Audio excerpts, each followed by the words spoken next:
Hey y'all, it's me Chris, and I want to talk about queer female doctor visits.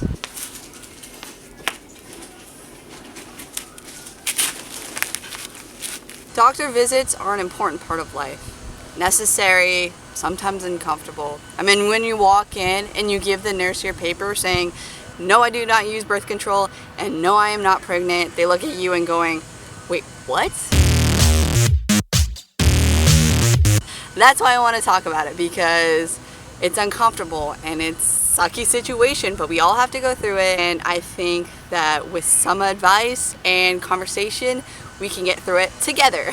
I do not feel like I am like the supreme knowledgeable person when it comes to this or pretty much anything. So I want this to become a conversation. I want us to provide resources for each other, make videos together, do all this stuff so that people can have a resource that they can go to and go, oh, I'm not alone in feeling this. Another thing is this is going to be mostly about queer females, just because that's my experience with doctors, because that's just what this is. But I feel like some of the advice that I do give can be translated to straight, queer, all genders, all sexes, all everything. So yeah, the first thing about visiting a doctor is deciding if you need to go visit a doctor.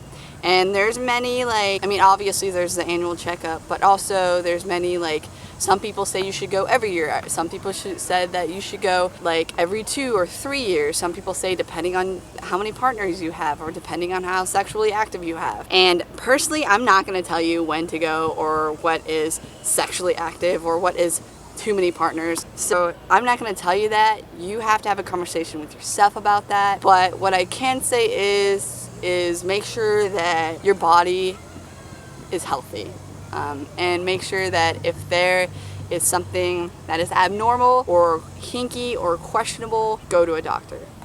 So once you get to the doctors, you have to fill out the checklist of okay, I'm not using birth control, or maybe you are, or I'm not pregnant, or maybe you are, or just all these different questions. And are you allergic to anything? Do you smoke? How heavy of a drinker you are? Answer those questions honestly and truthfully, because those questions are used to decide if you need this medication or that medication, because medications are affected by smoking habits or drinking habits, or if you're on any other medications, or if you're on any other things. So yeah, be totally and completely honest. This is one of the times where you should be 100% honest, just because they are looking out for your best interest. And if you lie, then it's only hurting yourself. So once you turn in that slip, you will wait, and then you will see the doctor. And hopefully the doctor is pretty awesome.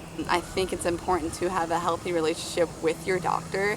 You are going to be talking about personal stuff, and they're going to be all up in your junk. So if you do not feel comfortable with a male doctor and you prefer a female doctor, request that before you even see the doctor. So say those things up front. Also, if you feel like once you meet the doctor and the doctor isn't, if y'all aren't vibing, you feel like they are homophobic or not okay with your lifestyle or making snide marks that are making you feel uncomfortable, definitely bring that to somebody's attention. And if you need to, try to change your doctors. I know with insurance companies, that's probably not too easy. I don't know too much about that. I've been going under a different system. I know it's more difficult, or maybe you would have to give up your annual check to switch doctors, but definitely, if you do not have a good relationship with your doctor, you are going to hide stuff from him, and that's not okay for your health and body and your well-being. And once you're in there with your doctor, say what you are there for, but also ask questions. Don't be afraid to ask questions. Dental dams, finger condoms, latex gloves, prevention techniques, the rate, likelihood, all this stuff, because it is his job to help you be informed to protect your body. So yeah, so don't be afraid to ask questions. It's important. So say, done with the doctor, got stuff checked out, good to go, but you still have more questions. There are other resources out there for you. There is your local LGBT center. Also, if you aren't able to make it in person, I'm sure there's a chat thing. Also, if you're in college and you have a question, there's a queer club that meets up at your school probably, so talk to them, or your LGBT resource center on campus if you're at a 4-year. Definitely talk to them, and they might not be able to give you the answers because they probably legally can't, but they will definitely point you in the right direction because they are there for your issues and to help you.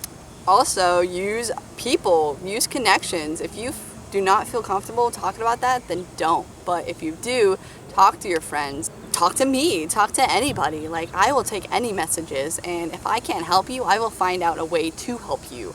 Also, I can guarantee that if you have queer female friends and you have a question, I'm pretty sure either they had the same question or they had the question and then they figured it out. So definitely use them and talk to them and talk to me and talk to the community, and it's just amazing. We need to help each other out. We are in it together, right?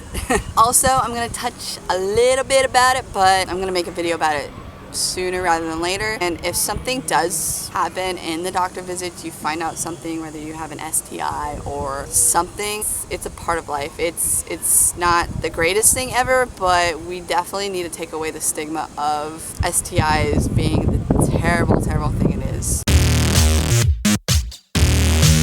And so I will touch up on that on another video, but I just wanted to mention it. So that was my video about queer female visits. Thanks for watching. I really enjoy talking about this stuff, and I want to continue this conversation. I'll have the resources that I know about down below, but if you have any resources, please don't hesitate to comment or message me so I can add them so that we can have a place where we can all go and talk about this and have resources for the queer females, because it does get uncomfortable and it's just a sticky situation. Also, if you make a video about this, please let me know so I can watch it and take knowledge from that. You can take knowledge from me and we can just all be knowledgeable. All my social media is down below. Click on it if you want. Thank you, and I really appreciate you watching, and I'm so grateful for you. Thank you. You are valuable.